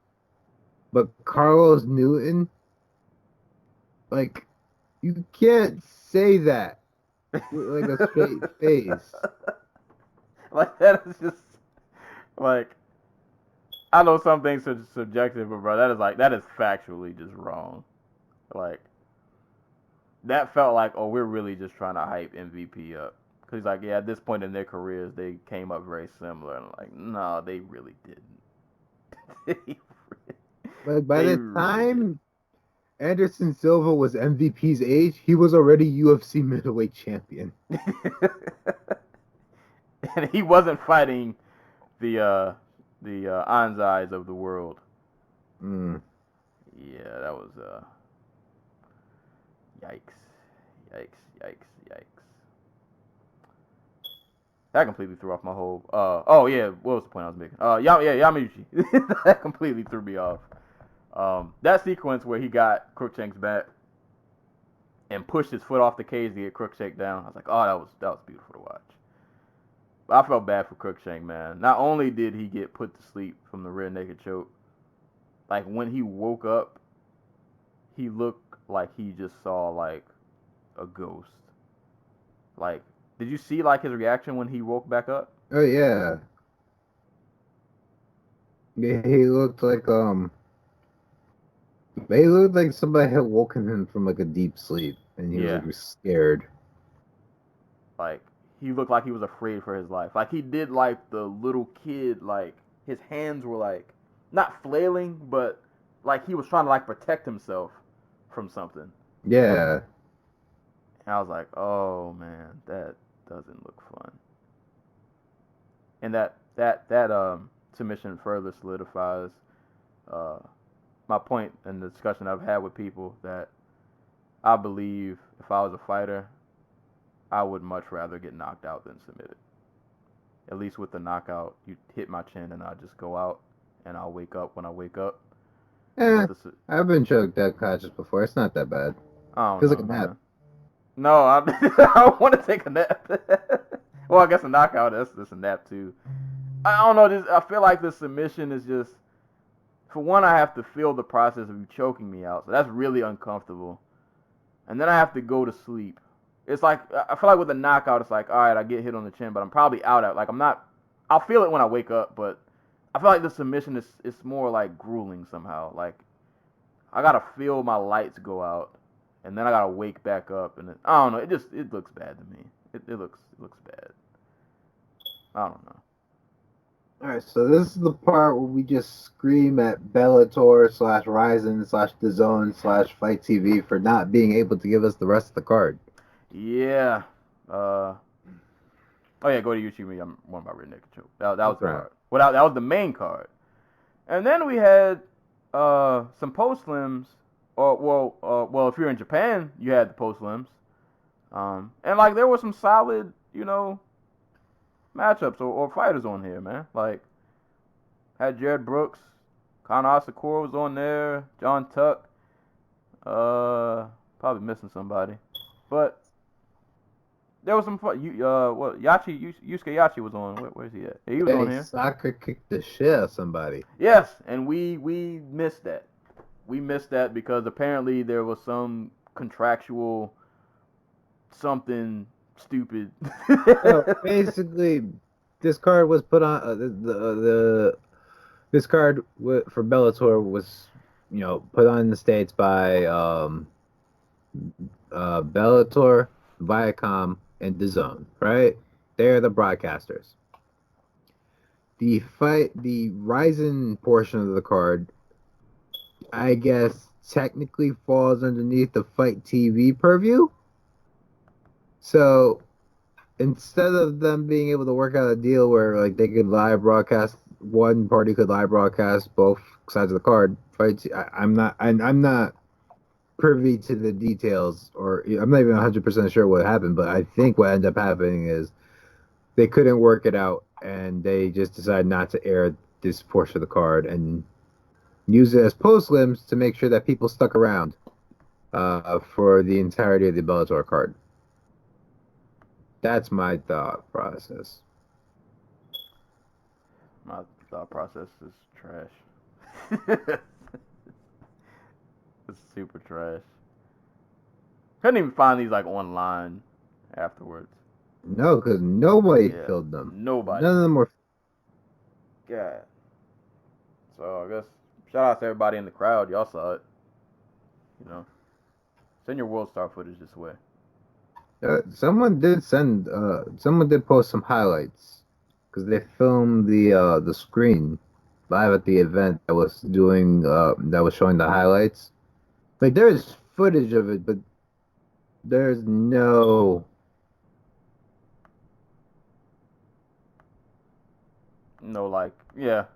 there's no like actual like broadcast footage of it. It's just like footage. Like I had to see a picture of the soccer kick and not like the actual. Oh, you didn't see it? No, you got it. Someone sent it to Grabaka Hitman on Twitter. Just tag me on that post so I can. I only saw a picture of it. Shout out to soccer kicks. But yeah, so we can't do a prelim spotlight. Well, I'm gonna give the prelim spotlight to Yusuke Yachi because he soccer kicked somebody, and that's kind of fire. So my prelim spotlight is gonna go to Yusuke Yachi, even though I didn't see it. But like it's a soccer kick, you know. What's not to love? Apparently, people were bullying Jared Brooks. What Jared Brooks do? I know. I don't think people like him. It's understandable. It is what it is. Hold on. Do I even have the results of the prelims? I might at least read them just because. I got them right here. You want? You can roll those off. All right, so we got Yusuke Yachi, who defeated Hiroto Uesako, soccer kick. Kana Sakura defeated Jamie, I guess, Henshaw by Kimura in the third round. Jared Brooks took a unanimous decision over Hirao Ochi. I am mispronouncing the crap out of all these names, so don't bother me about it, people. Makoto Takahashi takes a unanimous decision over Yusako Nakamura. Ai Shimizu took a decision over Andy Nguyen. John Tuck took a decision over Ruichiro Sumimura. Defeated him by KO. Shoma Shibisai took this is the one. The heavyweight fight where a Shemetov brother lost, which is sad. The big bricked up Russian dudes. Be like that. Yeah. Heavyweight. Shoma Shibisai submits Shemetov via Achilles lock.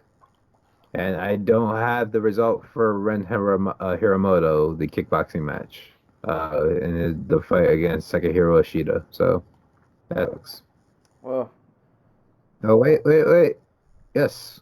First round knockout win for Hiramoto. All right. Yeah, that's it.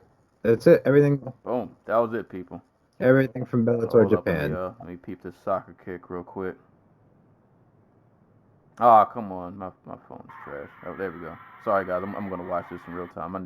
His face is Jesus Christ. What happened to him before the soccer kick? Yeah, it was. Oh my God! Oh!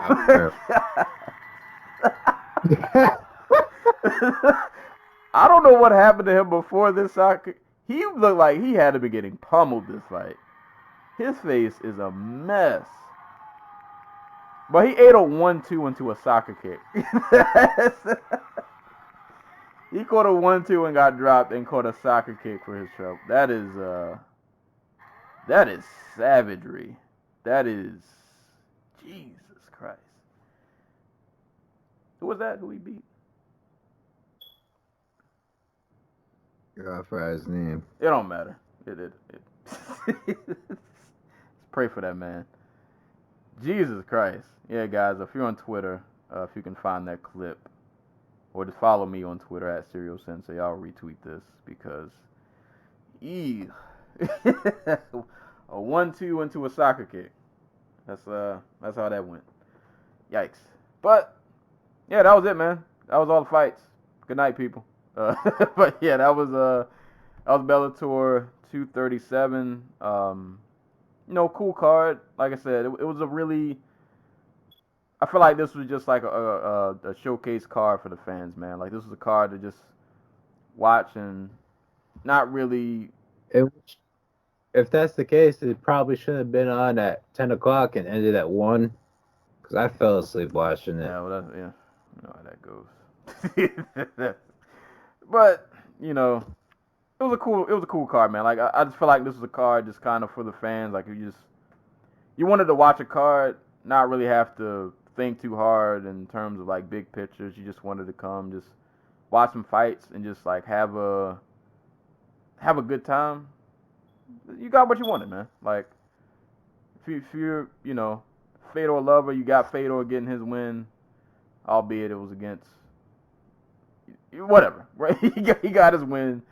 Michael Chandler still out here doing Michael Chandler stuff. MVP, adding just more to the highlight reel. Lorenz Larkin looked amazing. Watanabe got the W. The Yamauchi submission was yikes. Like it was an entertaining card. And at the end of the day, I guess it's what we come here for. At the bare minimum, you at least just want to be entertained, and we were entertained. So I was Bellator 237, and then also the Tank Davis and Gamboa fight. So go check it out if you missed it. Like the Bellator card won't take you much long at all to rewatch. There was a lot of finishes, and the fights that even went to decision was still pretty fun. So it was a solid weekend of fights. So go back and watch whatever you missed. Solid weekend. A cool. Well, I ain't gonna say calm way to end 2020. We're not completely done yet, which will lead me into the upcoming fights and things going on. Mainly on the schedule, I'll give PFL a shout out before I end up looking over them by accident. PFL, man, December 31st, all the tournament finals. We'll have Kayla Harrison versus Larissa Pacheco, Ray Cooper III versus David Machoud, Ali Asiev versus Jared Rosholt, Natan Schultz versus Loic Radzhabov, probably said that wrong. Lance Palmer versus Alex Gilpin. Emiliano Sordi versus Jordan Johnson. And Brendan Lugney versus David Alex Duarte. Shouts to Brendan. That's not a tournament final, but he's just on the card. But shout out to him over in PFL. So that'll be going on the 31st. And the big card, man, Rising 20, also on the 31st, going into New Year's. Great card, man. Ayaka Amasaki versus Sohei Ham. Johnny Case versus Tofik Musaya. Patricky Pitbull versus Luis Gustavo. Yuki Motoya versus... his name isn't Patchy, is it? Why do they call him Patchy Mix on Tapology? Patty They Mix? have him listed as Patchy. Patchy. That man's name is not Patchy Mix. Maybe it's a nickname. Weird. I don't know. The guy who takes people's backs, If you know, you know. But going down the card, Mikuru Asakura versus John Teixeira, Lindsey Van Zant rematch in Arena. Kubota Vitaly Shemalov versus Simon Byung, Jake Hyun versus Satoshi Ishii, Jiri Prochaska versus CB Dalloway, Kai Asakura versus Manel Cape, Tenshin Nasukawa versus Rui Ibata. I won't keep going. Miyu Yamamoto versus Suwon Bunsorn, Taiga Kawabe versus Taiju Shira. Listen, man, card is fire. That's the moral of the story.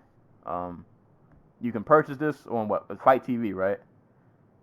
Yeah, purchase on $20, man. $20. I'm actually gonna probably do that right after we get done recording, so I can just have this ready. Cause I definitely want to make sure I catch this, even though if I can't, I won't be able to watch it like in real time. But yes, Sam, I have to work on Tuesday. Yeah, same. But no, I'm definitely gonna purchase this. For $20, man, this is worth it. If you're out here if you're gonna spend $60 on that McGregor pay-per-view, you better spend $20 on this Rising card, cause this is definitely worth it, man. There are a lot of good fights on this card. It's gonna be a great way to end the year and bring in the new year. I'm really, really looking forward to this card. So that's coming up, and also just to reiterate, man, So next week you guys will get 2 episodes. As I mentioned, we'll cover Rising 20 and PFL. That'll be 1 episode. And then our second episode, which will be our 3-year anniversary episode, which we will be recording on January the 5th. Probably guys will probably hear that on the 6th. Is our pound for pound top 10 fighters list. Top 10 fighters on the planet. Not just MMA, not just kickboxing, not just boxing. We're throwing everybody all in one pool, and we're picking who we think are the top 10 fighters in the planet, regardless of combat sport. That is going to be our 3-year anniversary episode. So definitely be sure to tune in for that. I still have to finalize my list. It's been a lot of work. Been doing watching a lot of highlights and fights and trying to figure out who's going to make it, who's going to move up a spot, who's going to move down a spot. But that's going to be an awesome episode, man. Really looking forward to doing that. Yeah, so that's pretty much what we got upcoming going into 2020. I guess that's about it. Anticool, you got anything for any closing thoughts before we get out of here? No, none of them are positive. So, shots to Brett Stevens, fucking lunatic. If you don't know who he is, then you don't need to know who he is. But shots at him. That's basically it. You got any shots, Sensei? You got any? I don't have any shots. No, I want to end the new year because next time you guys hear us, it'll be 2020. Closing thoughts. Oh, for anybody who's a college football fan, I finally started paying attention. Bowl games, bowl season, exciting time for college football. National championship match is set. We'll have Sunshine, Clemson man versus LSU. Get to have Trevor Lawrence versus Joe Burrow. I think it's going to be a really exciting match. I'm looking forward to it. So if you're a college football fan, got that to look forward to. And just end of 2020, man. I'll encourage you guys, and I need to do the same. Excuse me. Habit I've been getting into lately more of, trying to make like vision boards and like actually like physically writing goals down. I got a little book, and I try to write my little short-term and long-term goals down. So I would encourage you guys to do the same. Coming up on 2020, a lot of us tend to get reflective at the end of the year, trying to figure out how to end this year and how to bring in next year and what you want to accomplish in 2020. So I will encourage you guys to get yourself a little, little notebook, little journal, or even if it's just a little sticky note. But physically write it down. Don't type it up. Don't put it on an app on your phone or your laptop. Like physically get yourself a piece of paper and write your goals down for 2020. You'd be surprised at kind of how much like physically writing something down will like motivate you to kind of do it, because you just kind of you always remember like I actually wrote that. I kind of have to do it. But that's good advice. So 2020, man, get yourself a nice little vision board. Write that down and bring in your 2020 the right way. So that's my closing thought. I'll encourage you guys to do that. But other than that, man, I guess this is the last episode of 2020. So next time we see you guys, it'll be the new year, but we'll still be back talking about fights and people getting punched and kicked in the face and all those shenanigans. So thank you guys for hanging with us all this time. Next time you guys are here, so it'll be a 3-year anniversary. So that'll be great, man. So, we won't be gone. We'll bring in 2020 with you. Still talking about the same old, because people are always getting beat up. So you know how it goes. But that's funny.